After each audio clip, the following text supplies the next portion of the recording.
You're watching Service Drive, exclusively on CBT News.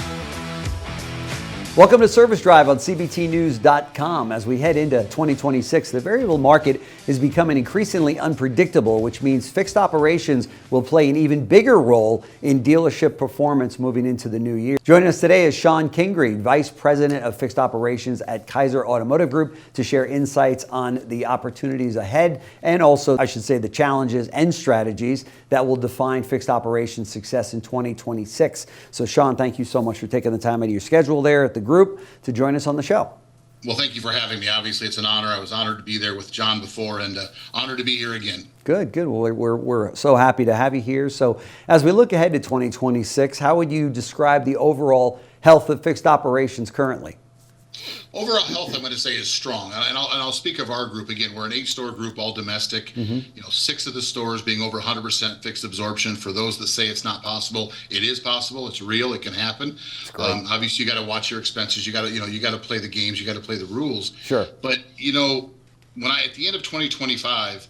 I made a comment that, at the end of 2024 for 2025, I made a comment that 2025 will be the year of fixed operations. I think I was wrong.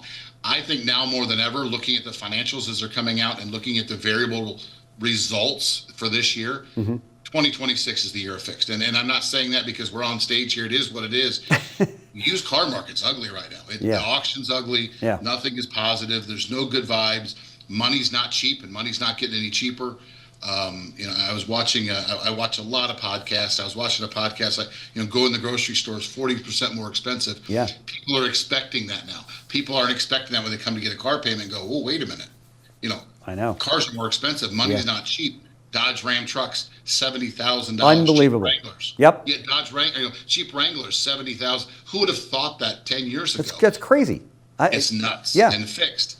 The health of fixed. The non-negotiables, I don't know that it's ever been more important, and that's not a line. Yeah. You have to hold your people accountable on every RO every time. Yeah, for sure. What strategies are working best for keeping customers engaged, whether through scheduling ease or follow-up or service retention programs overall? Can I say choice D, all the above? I think scheduling ease, and I talk a lot about it, that we're all still looking for that AI solution and for scheduling. Okay. Yeah. And that's one thing. Listen, we don't accept change well, or people don't accept change well. The client's not accepting it well. I use the airlines. When you call the airlines, you don't want to talk to a person. You want to schedule through AI. Our clients still aren't there. We probably need to adjust them. We didn't do a good job adjusting our clients to online scheduling, still under 5% nationwide or whatever that is. But we don't do a good job. But as far as scheduling, I think that's important. But I think the video inspection, we're going to charge a premium rate. The client deserves a premium service. I think that's just as important. I don't think that's changed either. So I think those negotiables, the walk around, the active delivery, all the KPIs, and I think that's an overused term these days, KPIs. But again, they have to be non-negotiables. You don't have, with the calendar these days, and with the generation coming in, the work ethic that's changed, honestly, you don't have the option to take a day off. If you have a day that's off on numbers, you're behind the 8 ball. In a 22 or 25-day work month, you can't afford to lose one. That's right. There's no question about it. And obviously, with the average age of a vehicle on the road right now, approaching, I think it's like 13 or 14 years, which is crazy. Yes. There's huge opportunity there. Right? There's huge. Everybody knows John Fairchild. I've had a relationship with John for many, many years. John and I did a survey we do it on a regular basis. Really, we do about 4 times a year. Our average in Wisconsin, our average vehicle coming into our dealerships are over 70,000 miles now. Wow. Who'd have thought that had been the case 10 years ago when everybody traded 3 years? Yeah. People can't afford to trade every 3 years now. It's not viable, and they don't do it. And again, that's where the inspection comes into play, the relationship with the client and the trust comes into play. The video, like I said, the video inspection. Don't tell me there's the vehicles at 70,000 miles don't need some recommended service. That's right. And by the way, you said average, there's many that are, 80, 90, 100,000, 120,000 miles. The cars are built better these days. The technology is pretty strong, and even a vehicle that's 10 or 12 years old. So people are holding on to them longer, but I agree with you. There's got to be huge opportunities in all those vehicles that roll into your service department, right? And it's our obligation. I mean, we owe it to the client as well. Again, we're just there to advise. We all know it's their car. We didn't build it. We didn't break it. We darn sure can fix it. That's right. And we owe them the responsibility to say, it's just advice. Here, if they choose to fix it, no different than a used car. Yeah. And we go back of what 2026 looks like, and we can go back to that too. But we owe them, just like the used car, we owe them to tell them what's wrong with it. We didn't break it, but we need to advise them of what it needs. That's right. That's right. So how is the service department, or your service department, I should say, addressing all of this? Do you do something special as it relates to vehicles that are, longer ownership cycles? I think it really comes down to training again. And I think it's training your advisors and making sure they know how to handle that. And it's okay to ask. It's okay to be told no, by the way. Mm-hmm. It's okay to advise the client, say, listen, this is what's wrong with it. And that, there's all those funny video clips out there of, all I want is the oil change, just that. And you go and you pull it up and their ball joint's falling off, or the oil's leaking out so bad that the car would never rust. Listen, it's your job to advise them. Yeah. And now, especially with video inspections again, it's all automated. I mean, it really just said, here's your vehicle, here's what it needs. Yeah. If they click no, it's not confrontational. It doesn't need to be confrontational, but it's every car every time without exception. That's right. That's right. We often see that during good times in the fixed ops departments and dealerships have been doing very well. You're enjoying a very nice absorption rate there. Congrats on that. Thank you. But as you know, people can develop poor habits during good times, right? And that affects you when you really need those habits to be, running. I mean, those techniques and that training to be running at 100%. Talk to us about that. I mean, you mentioned some of these things are training issues, but the training should take place every day in a department, right? It should, and it's really a good point. And thinking of it as you said that, let's go back to the car sales right now. They're blaming COVID. They said people got lazy during COVID on the variable side because they didn't have to sell a car. Right. Because if you had it, if you didn't want it, that's right. The next guy will take it. Okay. Yeah. We go through ebbs and flows in the car business. Again, been doing this for 30 years. Yeah. What scares me about what you just said is right now we're to the point where cars are averaging, to your point, 70,000 miles. Okay. So we're kind of spoiled. These cars are breaking because they have 70,000 miles. Yeah.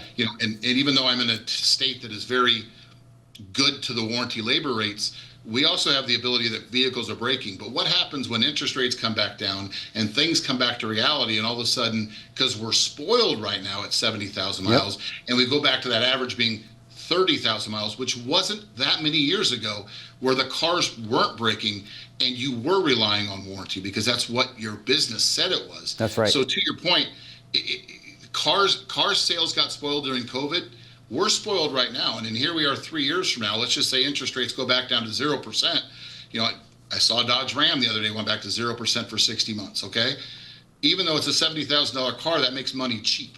Yeah. And those vehicles, when that miles comes back down, and we became lazy or we became spoiled because it was easy because there's 10 things wrong with the car. Chances are I'm going to sell one or two. Yeah.